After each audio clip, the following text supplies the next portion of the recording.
പ്രവാസ ലോകത്തെ വാർത്തകളും വിശേഷങ്ങളും അതുപോലെ മാറി മാറി വരുന്ന നിയമങ്ങളും നേരത്തെ അറിയാൻ ഈ ചാനൽ സബ്സ്ക്രൈബ് ചെയ്യൂ. അടുത്തുള്ള ബെല്ലൈക്കൺ എനേബിൾ ചെയ്യാൻ മറക്കേണ്ട. ഒമാൻ വാർത്തകളിലേക്ക് സ്വാഗതം. ഇന്ന് 2025 ജനുവരി 2 വ്യാഴം. പ്രധാന വാർത്തകൾ. സുൽത്താൻ ഹൈതം ബിൻ താരിഖ് ലോകബാങ്ക് പ്രസിഡന്റ് അജയ് ബംഗയെ ബൽബർക്ക കൊട്ടാരത്തിൽ സ്വീകരിച്ചു.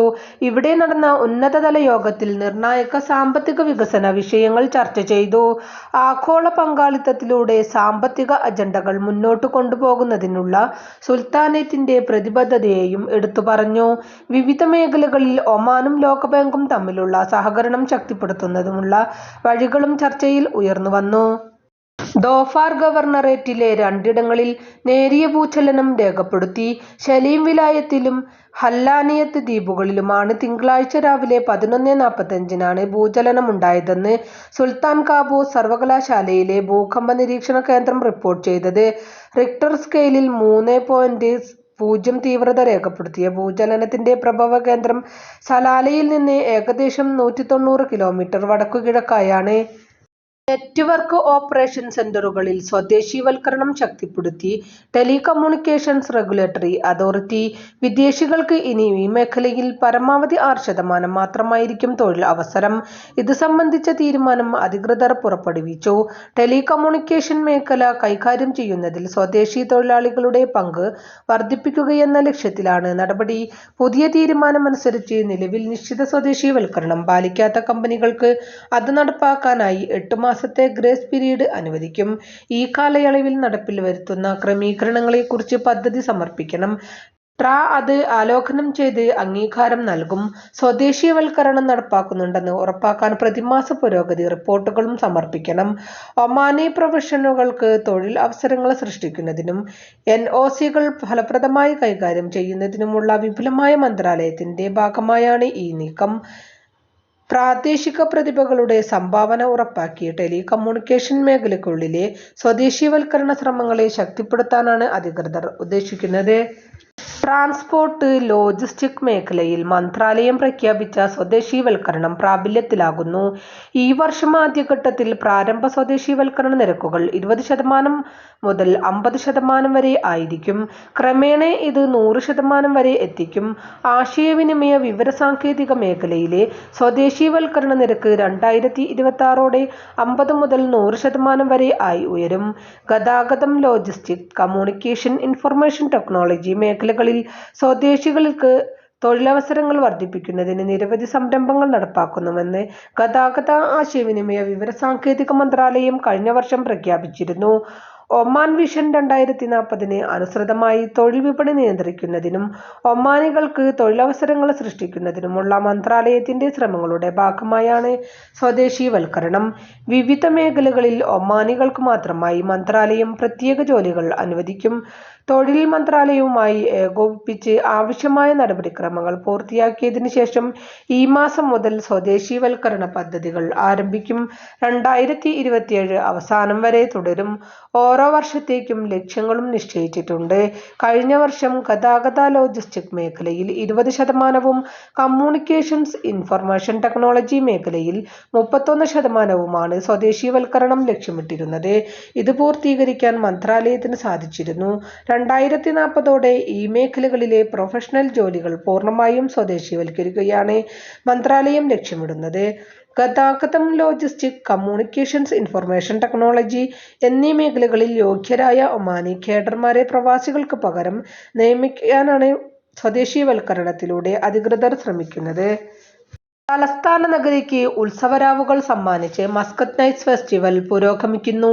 ഡിസംബർ 23-ന് തുടക്കം കുറിച്ച ഫെസ്റ്റിവലിൽ ഒരാഴ്ചയ്ക്കിടെ 2.5 ലക്ഷത്തിൽ പരം സന്ദർശകരെത്തിയെന്ന് മസ്കത്ത് നഗരസഭ അറിയിച്ചു. കുട്ടികളും കുടുംബങ്ങളുമാണ് പ്രധാന സന്ദർശകർ.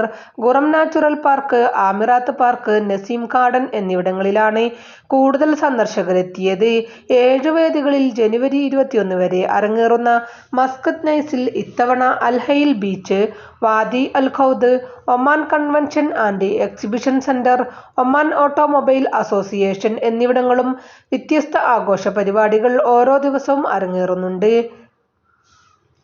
ഓരോ ഇടങ്ങളിലും ജനങ്ങളെ ആകർഷിക്കുന്നതിനുള്ള വൈവിധ്യങ്ങളായ പരിപാടികളാണ് സംഘാടകർ ഒരുക്കിയിട്ടുള്ളത്. ഏകദേശം 10 ലക്ഷത്തോളം സന്ദർശകരെ ഫെസ്റ്റിവൽ ആകർഷിക്കുമെന്നാണ് അധികൃതർ പ്രതീക്ഷിക്കുന്നത്.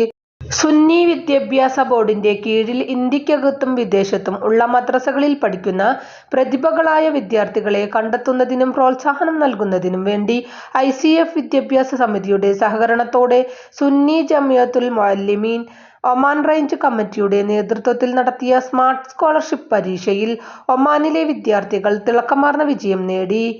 ഒമാനിൽ നിന്നുള്ള വിദ്യാർത്ഥികൾ ആഗോളതലത്തിലും നാഷണൽ തലത്തിലും ആദ്യ റാങ്കുകളിൽ ഇടം പിടിച്ചു. പ്രിലിമിനറി പരീക്ഷ എഴുതി യോഗ്യത നേടിയവരാണ് ഫൈനൽ പരീക്ഷ എഴുതിയത്.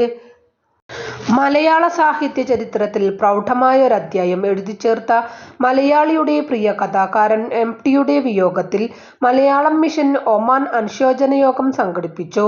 അൽബാജ് ബുക്സിൽ നടന്ന ചടങ്ങിൽ Malayalam mission Oman chairman doctor J. Ratnakumar അധ്യക്ഷത വഹിച്ചു. പ്രവർത്തക സമിതി അംഗം Haroon Rasheed, Indian school Muscat Malayala വിഭാഗം മേധാവി ബ്രിജി സെബാസ്റ്റ്യൻ എന്നിവർ അനുശോചന പ്രഭാഷണം നടത്തി. അറേബ്യൻ ഗൾഫ് കപ്പ് സെമിയിലെ ആധികാരിക വിജയത്തിന്റെ ആവേശത്തിൽ ഒമാനിലെ കാൽപന്ത് പ്രേമികൾ. മസ്കത്ത് നൈറ്റ്സ് അടക്കമുള്ള വിവിധ ശൈത്യകാല ടൂറിസം പരിപാടികളിലും ഒമാൻ മറ്റ് ഭാഗങ്ങളിലും വലിയ ആവേശത്തോടെയാണ് സുൽത്താനറ്റിന്റെ വിജയത്തെ വരവേറ്റത്.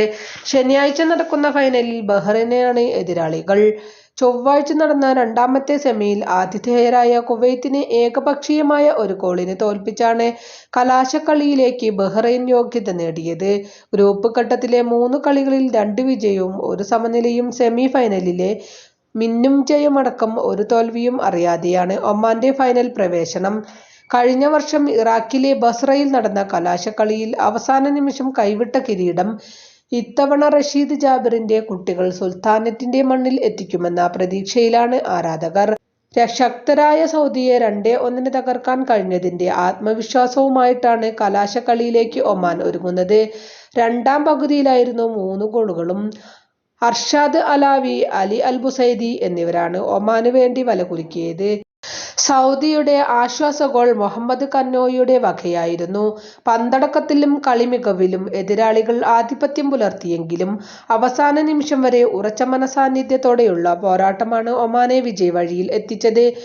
എതിർ താരത്തെ ഫൗൾ ചെയ്തതിന് റെഡ് കാർഡ് കിട്ടിയതോടെ ഒമാൻ താരം അൽമന്ദർ റാബിയ സയ്യിദ് അൽ അലാവിക്ക് 32-ാം മിനിറ്റിൽ പുറത്തു പോകേണ്ടി വന്നത് ടീമിന്റെ പ്രകടനത്തെ ബാധിക്കുമെന്ന ആശങ്ക ആരാധകർക്കുണ്ടായിരുന്നു. എന്നാൽ ശക്തരായ പ്രതിരോധ കോട്ടകെട്ടി വളരെ വിദഗ്ധമായി സൗദി ആക്രമണത്തെ ഒമാൻ തടഞ്ഞിട്ടു. വരും ദിവസങ്ങളിൽ പരിശീലനം ഊർജിതമാക്കി ഫൈനലിലേക്കുള്ള തയ്യാറെടുപ്പിനൊരുങ്ങുകയാണ് ഒമാൻ. മഹത്തായ ചരിത്രവും 1 കൂട്ടം വിശിഷ്ട കളിക്കാരും അടങ്ങിയ സൗദിയെ കീഴ്പ്പെടുത്തി ഫൈനലിൽ എത്താൻ കഴിഞ്ഞത് സന്തോഷമുണ്ടെന്ന് മത്സരശേഷം നടത്തിയ വാർത്താസമ്മേളനത്തിൽ ഒമാൻ കോച്ച് റഷീദ് ജാബിർ പറഞ്ഞു. ബുദ്ധിമുട്ടേറിയ മത്സരത്തിലും കളിക്കാർ മികച്ച പ്രകടനമാണ് നടത്തിയത്. അതിന് ഞാൻ അവരോട് നന്ദി പറയുകയാണ്. കളിക്കാരുടെ ശ്രദ്ധ അവസാനം വരെ നിലനിർത്താൻ കഴിഞ്ഞു.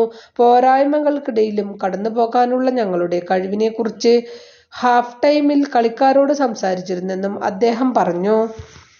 ഇതോടുകൂടി ഇന്നത്തെ വാർത്തകളും വിശേഷങ്ങളും ഇവിടെ അവസാനിക്കുന്നു. കൂടുതൽ വാർത്തകളും വിശേഷങ്ങളുമായി നാളെ കാണാം. നന്ദി, നമസ്കാരം.